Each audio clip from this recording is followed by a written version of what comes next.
And these really are just a few of the highlights of the history of our noble patriarchs. Also in Genesis we see Noah. You remember Noah again. He survived one of the biggest climate changes events of all times. Noah we find drunk and naked, and his son snickering at the sight.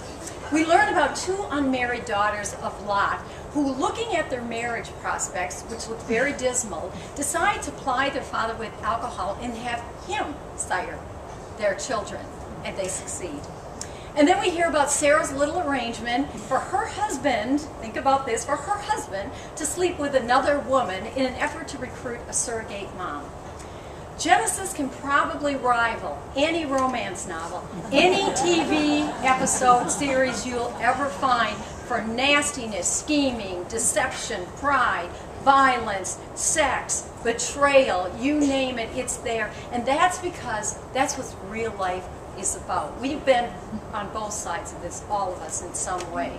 And wherever there's real life, that's where God is. It doesn't matter how foul, it doesn't matter how vile, that's where God is. He is redeeming, He is restoring, He is reviving, and this is what we're going to see in Genesis. And don't we all of us need that?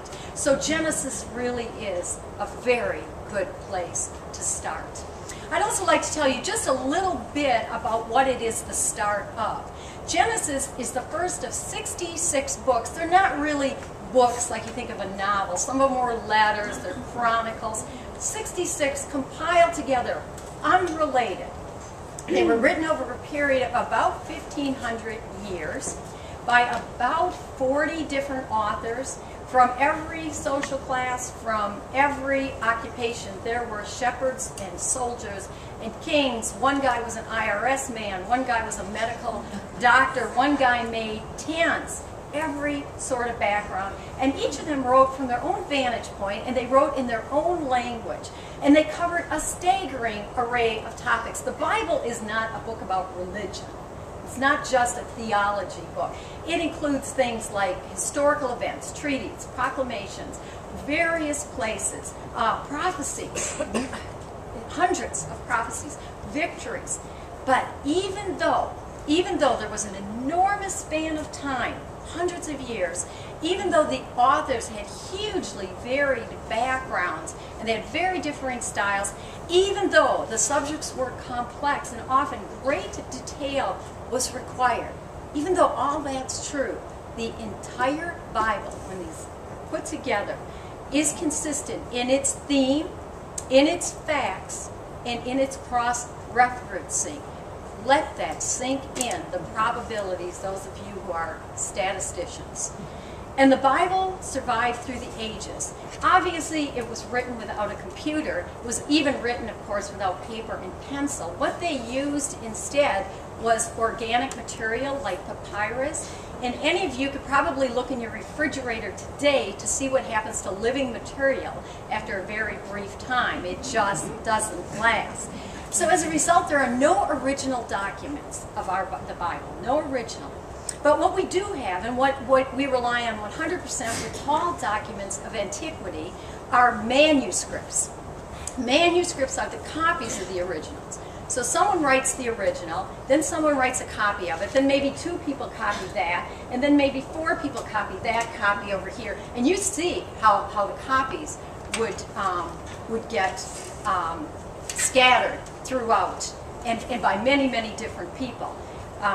Okay, so what we have found is that that despite that the manuscripts date farther back than the manuscripts of almost any other document of antiquity, and that despite this, I'm losing my place here. Let's go. And this is true, that these things are all true about the Bible.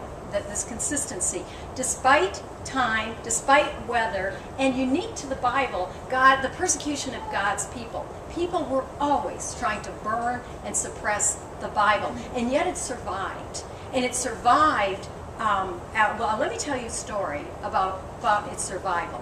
One of the most thrilling architectural stories, not only in Christendom, but of all of archaeology is some manuscripts from the Old Testament called the Dead Sea Scrolls. You may have heard about them. In 1947, two Bedouin teenagers were out tending goats, and they lost a goat in the area of the Dead Sea that's very near Jericho. And the landscape, if we have a copy, you can see it's full of cliffs, and they form natural caves.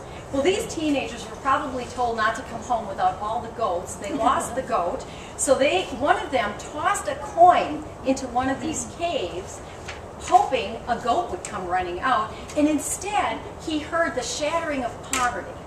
Well, the two obviously went in the cave to check it out, and what they found were these large jars. These are actually the real jars, a picture of the real jars containing leather scrolls that were wrapped in linen cloths. And what they had uncovered were fragments of the Old Testament manuscript that had been hidden from about the year 100 BC. Stay with me on these years.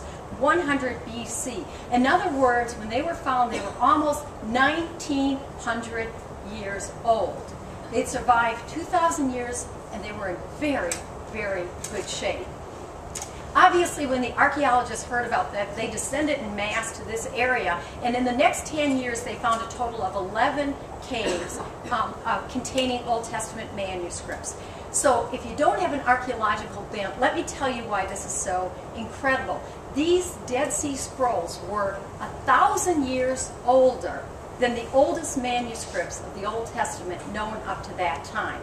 Okay, let me clarify that then. The oldest manuscripts we had of the Old Testament were dated from 900, the year 900. So we're going back 1,000 years. Since the oldest manuscripts were from the 900s, many people tried to claim that the prophecies in the Old Testament were written after Jesus. There's over 600 prophecies about Jesus. And that people all said, well, yeah, they watched him, they saw his history, and they wrote about it. Duh, this is not exactly foretelling anything. The day that they found these manuscripts that were written 100 years before Jesus ever lived on earth, that claim vanished and could never be made again. And there's another really priceless gem about the Dead Sea Scrolls. They contain fragments of every single book of the Old Testament, 38 books, except Esther, every single one. And even more staggering, I think, especially to Christians, is they contain a complete manuscript of Isaiah. Isaiah 53 is the most complete description of the crucifixion of the coming Messiah. And it was all there. Not only was it there, but when they compared the document written 100 years before Jesus lived with the next one they had, that was 1,000 years later, are you with me? 1,000 years later, there were 17 changes, 17 alterations. Almost all of them were typos or stylistic changes. Okay, so to put it another way, for 1,000 years of copying and copying and copying and copying these manuscripts, there were only minor changes. Have you ever played the game telephone where you sit around a circle, you whisper to one person something, they whisper to the next and the next, and when the last person hears it, they have to say what was said, and it's wildly distorted, almost always wildly distorted. We humans are not good at perfection. We are not good recorders. We're not good with precision.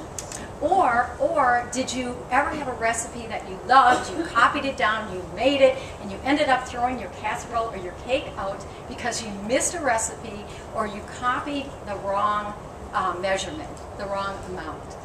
And I won't even go into how our teenagers interpret the notes that we leave for them. Humans are not very good at this. So it plain and simply, it's not humanly possible to have those copies go through 1,000 years, those generations, and have that kind of perfection. But that's the Word of God, and that's what we are about to begin studying. So I propose that the Word of God is an amazing thing, and that Genesis is a very good place to start.